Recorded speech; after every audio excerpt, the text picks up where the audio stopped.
student to share their thoughts to us. And now, let's begin. Dr. Jose Rizal, back then in your time or during your time, the people are telling or saying that Filipino are lazy people. Is that true? Hindi, kailanman hindi. Isinulat ko ang sanaysay na ito upang ipakita ang tinatawag nilang katamaran ay may dahilan, gaya ng kakulangan sa edukasyon, masamang pamahalaan at kawalang katarungan. Napagod ang mga tao, hindi sila tama. Ito ay tama aming mga manonood dahil nung panahon ng mga Kastila, ang mga Pilipino ay pinipilit sa pagtatrabaho or sa paggawa ng mga trabaho rather at wala silang kalayaan or maging magkaroon ng motivasyon at nais lamang ni Dr. Jose Rizal na ipagtanggol ang kanyang mga kababayan, ang kanyang mga kababayang Pilipino, tayong mga Pilipino sa makatwirang paraan. So, basically, we Filipino are not endless. We are not endless by nature, but because of circumstances. Oh, at ito ang aking mensahe. Bigyan mo ang Pilipino ng tamang edukasyon at respeto at siya'y babangon at magsisikap para sa kanyang bayan. At ito ay tama. That was a very powerful statement, Dr. Jose Rizal. So now, Anna, in your generation today, what can you say about this matter, or do you still see this happening today? Sa totoo lang po, oo. May ilan pa rin nagsasabi na tamad ang mga Pilipino. Lalo na kapag nakikita silang nagpapahinga o walang trabaho. Pero ang totoo, marami pa rin sa atin ang nagsusumikap kahit sa ibang bansa para sa pamilya.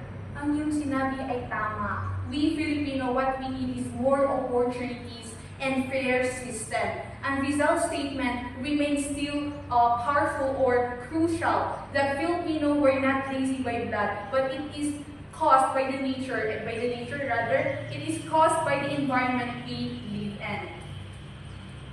And for that, Anna, as a student, what would be the lesson that you can share to us in regards or with regard to this matter na napag-usapan natin ngayon? Para sa akin, itinuturo ng sanaysay na ito na huwag tayong basta manghusga. Dapat unawain natin ang mga dahilan sa likod ng kilos ng mga tao at pinapaalala na rin ni Dr. Jose Rizal na ang edukasyon at ang pagkakaisa ang susi sa pag-unlad. At ito ay tama. And instead of saying that we Filipino were lazy, kasi isa kasi sa mga manuism nating mga Filipino or ng ibang tao ay sinasabi na tayong mga Filipino ay mga tamad na tao. And instead of saying that Filipino were lazy, we should say that Filipino needs more support and chances. Yun yung kailangan natin. At ikinagalak kong itong marinig na patuloy ito na ang diwa ng Pilipino ay nananatiling masipag, malikhain at puno ng pag-asa. Yun ay tama. That was a very powerful statement and your thoughts was so beautiful. So, the real moral lesson here is that true change starts when we stop blaming and when we start understanding each other. Doon nagsisimula ang totoong pagbabago at ang totoong progress ng isang community o sa ating tayong mga Pilipino. Tunay nga, ang aking pag-asa ay magpatuloy ang mga Pilipino sa pagmamahal sa bayan sa pamamagitan ng pagsisikap, pag-iisip ng tama at pagkakaisa.